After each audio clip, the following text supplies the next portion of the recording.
신앙 고백 하겠습니다. 나는 전능하신 아버지 하나님 천지의 창조주를 믿습니다. 나는 그의 유일하신 아들 우리 주 예수 그리스도를 믿습니다. 그는 성령으로 잉태되어 동정녀 마리아에게서 나시고 본디오 빌라도에게 고난을 받아 십자가에 못 박혀 죽으시고 장사된 지 사흘 만에 죽은 자 가운데서 다시 살아나셨으며 하늘에 오시며 전능하신 아버지 하나님 우편에 앉아 계시다가 거기로부터 살아있는 자와 죽은 자를 심판하러 오십니다. 나는 성령을 믿으며 거룩한 공교회와 성도의 교제와 죄를 용서받는 것과 몸의 부활과 영생을 믿습니다. 아멘. 323장 말씀이죠.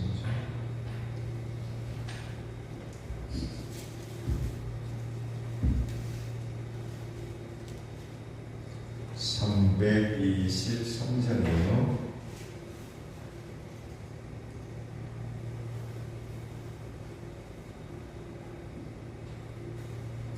푸른 바다 낯선이 먼 어디든지 가오리라. 괴로우나 즐거우나 주만 따라가오리니 어느누가 막으리까 죽음이 힘들 막으리까 어느누가 막으리까 죽음이 힘들 막으리까 악을 골자 빈들에도 복음 들고 가오리다. 서동 같은 거리에도 사랑 알고 찾아가서 정의 법에 지닌 것도 아낌없이 드리리다. 정의 법에 지닌 것도 아낌없이 드리리다. 정의 영광 모든 권세 주님 홀로 받으소서. 멸시전대 십자가는 제가 지고 가오리라. 이름 없이 빛도 없이 감사하며 섬기리라. 이름 없이 빛도 없이 감사하며 섬기리라. 아멘.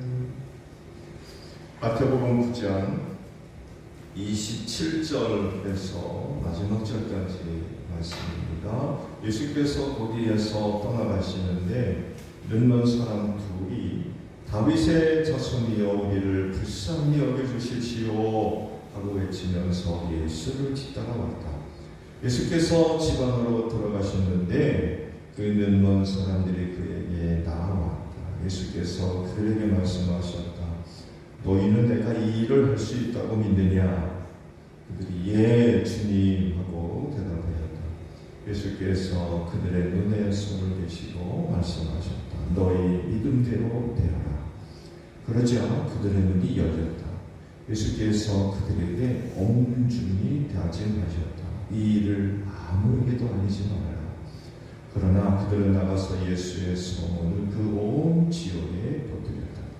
그들이 떠나간 뒤에 귀신이 들려 말 못하는 한 사람을 사람들이 예수께 데리고 왔다. 귀신이 쫓겨나서 말 못하는 그 사람이 말을 하게 되었다. 우리가 놀라서 말하였다. 이런 것은 이스라엘에서 처음 보는 일이다.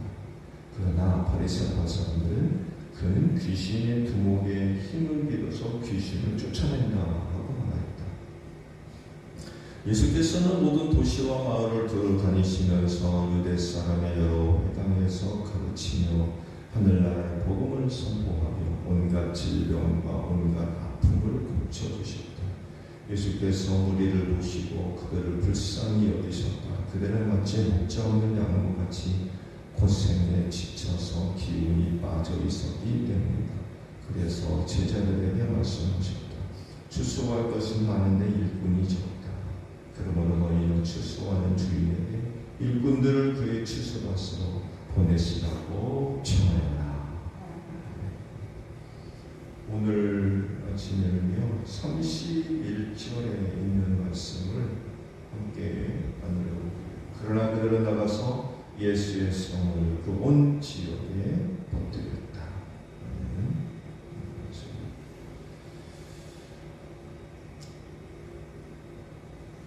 이번에는 2명의 눈먼 사람을 고쳐주셨어요.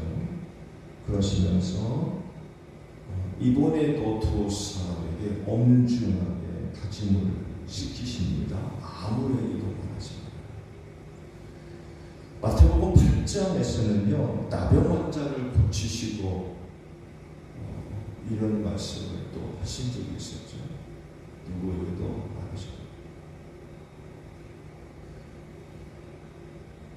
왜 이렇게 예수님을 사람들에게 알리지 말라고 다짐시키시는 걸까요? 사람들에게 다짐하는 것이 반복적으로 나타나거든요.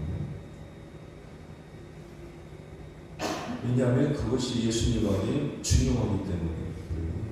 중요하지 않다면 다짐시킬 일이 없겠죠. 사역 초반에만 나타나는 아주 독특한 모습이에요. 사역 초반을 지나면 그런 거 사역을 하신 후에 다짐시키는 일이 없어져요. 근데 사역 초반에는 여러분이 사람을 고치시고는 알리지 말라고 다짐시키거든요. 그만큼 그게 예수님에게 중요하기 때문에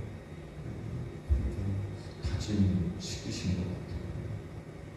겸손함에서 나오는 태도는 아니에요. 겸손함에서 나오는 그런 건 아닌 것 같아요. 그렇게 얘기하기는 너무 진지하세요.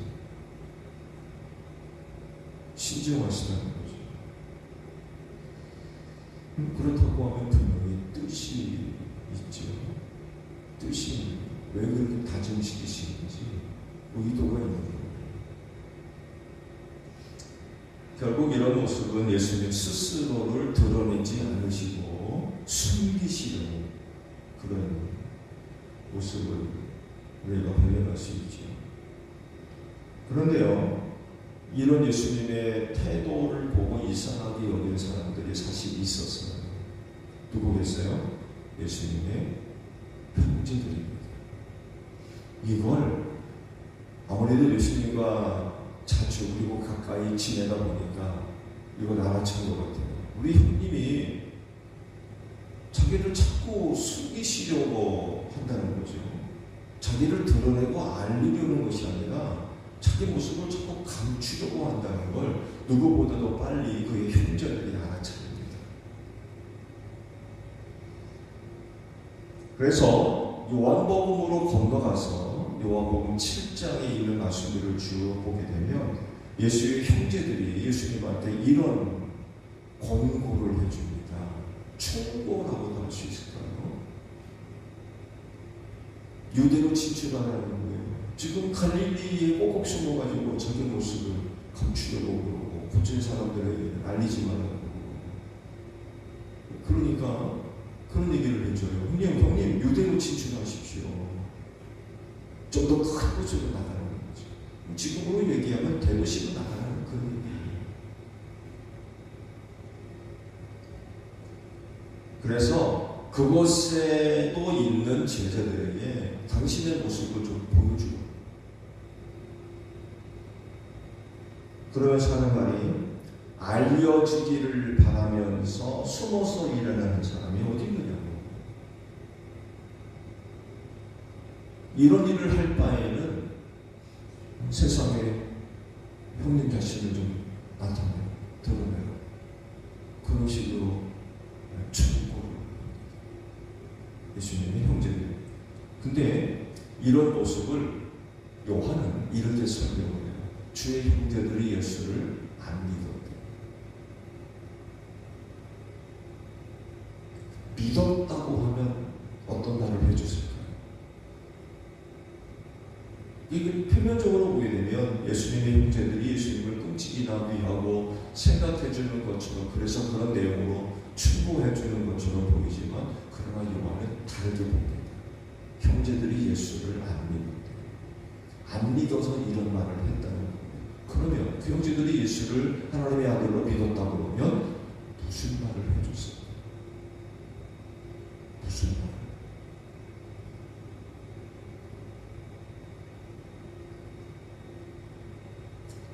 그러니까 예수를 믿지 않았기 때문에 결국 예수님의 그와 같은 행동을 이해를 하지 못한 거죠. 사실 예수님의 형제가 여럿 있었지만 예수를 믿게 된 건 너무 흔합니다. 예수님의 생애 가운데 형제들이 예수를 믿지 않았어요. 그러니까 이제 이해를 할 수가 없어서 그런 말을 했다는 거죠. 왜 그런 모습을 보여주십니까? 마태복음 4장의 말씀을 보셨습니다. 나사렛에서 갈릴리 근처 가버나움으로 이사를 하셨다고 그러죠. 세례 요한이 잡혔다는 이야기를 듣고 이사를 하셨어요. 그 예수님 세례 요한이 잡힌 것과 예수님의 이사가 연결되어 있는 거예요. 이런 것들을 볼 때 분명히 예수님은 자신을 숨기고 있는 게 맞아요. 그리고 마태복음 10장을 보게 되면 예수님의 그 사역의 작은 변화가 나타납니다. 이제 말씀을 보겠습니다만에도 마태복음 10장에 가서 보게 되면 예수님의 사역이 조금 변해요. 어떻게 변화가 나타나냐면 12명의 제자들을 사역의 현장으로 보내시기 시작합니다. 그들에게 더러운 귀신을 제어할 수 있는 권능을 주시고, 그래서 더러운 귀신을 쫓아내고 온갖 질병과 온갖 허약한 것을 고치게 해주셨다. 그러니까 예수님에게 있던 능력을 제자들에게 나눠주고 그 능력을 가지고 나아가서 복음 전하도록 그렇게 하십니다. 사실 이 일은 누가 하는 일이었어요? 예수님이 하신 일이었어요. 가르치고 복음을 선포하고 병든 자를 고치고. 근데 그 일을 제자들도 하게 하셨어요. 결국 제자들이 나아가서 그 일을 하게 됨으로 인하여서 예수님에게도 변화가 나타나게 되죠. 어떤 변화가 있어요? 활동의 폭이 좁아집니다. 제자들은 큰 곳으로 보내시니까 그만큼 예수님의 활동도 좁아지죠. 활동의 폭도 좁아집니다. 사역의 양도 줄어들어요. 제자들이 나아가서 그 일을 하는 거예요. 그만큼 예수님의 모습이 대중들에게 덜 보여지는 거예요. 그리고 그 일을 함으로 인하여 제자들의 이름이 더 확대되게 되죠. 여러분, 지난번에 말씀을 드렸나요? 예수님이 아몬이라는 곳에서 세례를 주었다고 그러죠. 그렇죠. 그곳에서 세례 요한도 같이 세례를 주고, 왜 물이 많아서. 근데 드러난 것에 의하면 예수님이 세례를 준 게 아니라 그의 제자들이 세례를 주었습니다. 그래서 많은 사람들이 그 세례를 받고 주의 제자가 되었고, 그 문제는 뭐냐면 그 소문이 바리새파 사람들 귀에 들어가게 됐다는 거죠. 그러자 거기서 철수를 해가지고 가나 갈릴리로 들어가시. 그때는 유대로 잠깐 진출을 하셨어요. 그곳까지 나아가서 사람들에게 제자들이 세례를 주고 많은 사람들을 제자로 삼았다가 소문이 그렇게 나는 것을 아시면 갈릴리로 철수하시. 그러니까 그렇게 예수님이 자신을 드러내려고 하지 자꾸 숨기려고 했어요. 그래서 고친 사람들도 절대로 알리지 말라고 다짐시키고 절대로 알리지 말라고 주의하고.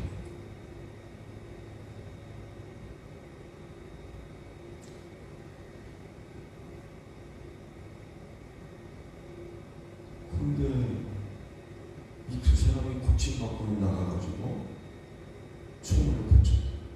절대로 알리지 말라고 다짐시켰는데 나가가지고 약속을 안 지키고. 그러고 하면 두 사람의 그와 같은 행동이 예수님에게 어떤 영향을 주었을까요? 예수님은 절대로 알리지 말라고 다짐시켰는데 나가가지고 소문을 퍼쳤어요. 이게 예수님한테 도움이 됐을까요? 안 됐을까요?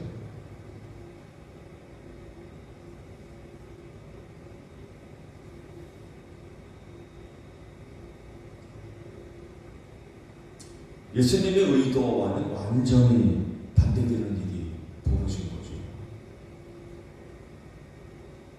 되는 거 안 되는 것만이 아니라 예수님한테는 그렇게 하는 것이 도움이 되니까 절대로 하지 말라고 그러셨는데 나가가지고 소문을 퍼치니 그 예수님에게 도움이 됐을까요?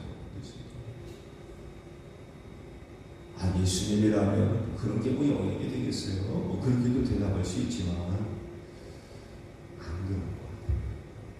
그런 것까지 예수님이 다 감당하셨던 것 같아요.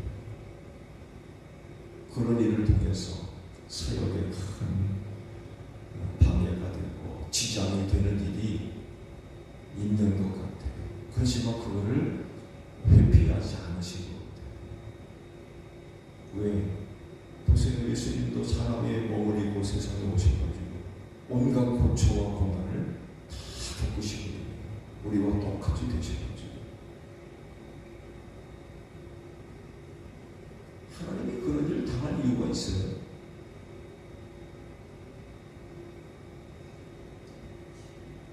근데 안 그러셨거든요.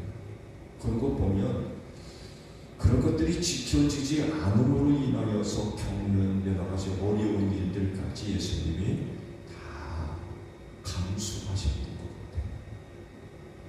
그래서 말씀을 조금 더 깊이 묵상하며 예수님이 고난당하시고 죽으시는 이런 일들에까지 영향을 끼치지 않았습니다. 그런 생각도 해요. 사역 중이기 때문에 사람들에게 알리지 마라 라고 했으면 결국 그 사역의 지장을 받지 않기 위해서 그렇게 하셨던 것 같은데 그만큼 그게 틀어지거든요. 이런 것들이 결국 예수님의 훗날 그 고난당하시고 죽으시는 그 일까지 그 영향을 끼친 것이 아닌가 그런 생각도 해봅니다. 일도 말씀을 보겠습니다만 마태복음 10장에 있는 그 말씀을 보게 되면 제자들을 사역의 자리로 내보내시면서 이런 말씀을 하세요. 양을 이리 가운데로 너희를 보내는 것과 같다. 양을 이리 가운데로 보내면 무슨 일이 벌어지겠어요? 그 제자들을 보내시면서 이런 말씀을 하시는 거예요. 양을 이리 가운데로 보내는 것 같다. 그러시면서 덧붙여 하신 말씀이죠. 뱀같이 지혜롭고 비둘기같이 순진하고 이리 가운데 나아가 사역해야 할 양으로서 이렇게 해야 된다. 뱀같이 지혜롭고 비둘기같이 순진해야 된다. 그렇게 가운데서 사역을 할 수 있다. 그만큼 사역을 할 때 주의를 기울이고 또한 지혜를 양이 이리 가운데 가서 사역을 하면 어떤 일이 벌어져 있습니다. 예수님이 지금 이런 심정이셨던 것 같아요. 아직 때가 이르지 않았기 때문에 조심조심 사역에 부정적인 영향을 줄 수 있는 일로부터 자신을 지키는 보호. 이것을 형제들이 알았다고 하면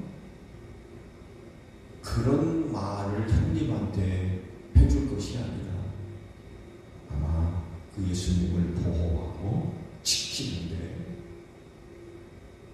최선을 다했을 겁니다. 유대로 나가라는 말을 어떻게 합니까? 그런 상황인데 오히려 예수님을 보호해 주는데 최선을 다하는 그런 그 모습들을 보여주지 않았을까. 근데 예수를 믿지 않았기 때문에 그런 식으로 얘기를 했다면 유대로 진출해 정의를 알리라는 거죠. 들으면 그런 말을 듣는 예수님, 자기 형제들로부터 그런 이야기를 들었을 때 참 많이 답답하셨을 것 같아요. 아무것도 모르고 자기도 믿지 않는 형제들 그런 말 효과입니다. 그런 누구보다도 그들로부터 위로를 얻고 격려를 받고 사랑을 받고 인정을 받고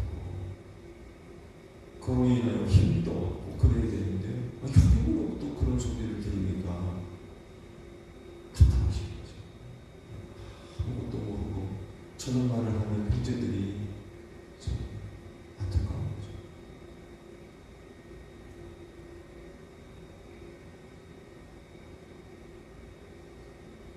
예수님도 사역에서 이런 모습을 보여주셨다고 하면 그리스도인들은 더 많은 것도 있는데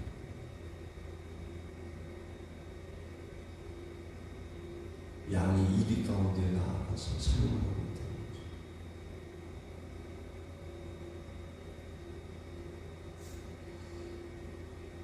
뱀같이 지혜롭고 비둘기같이 순종하십시오. 이리 때 가운데 들어가서 하나님의 뜻을 이루어야 할 사람들이기 때문에 그렇습니다.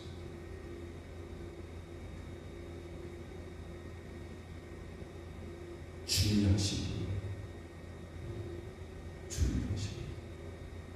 이건 결국 말씀을 드린 대로 사역을 함에 있어서 지혜로움이 참 필요한 때인 것 같아요.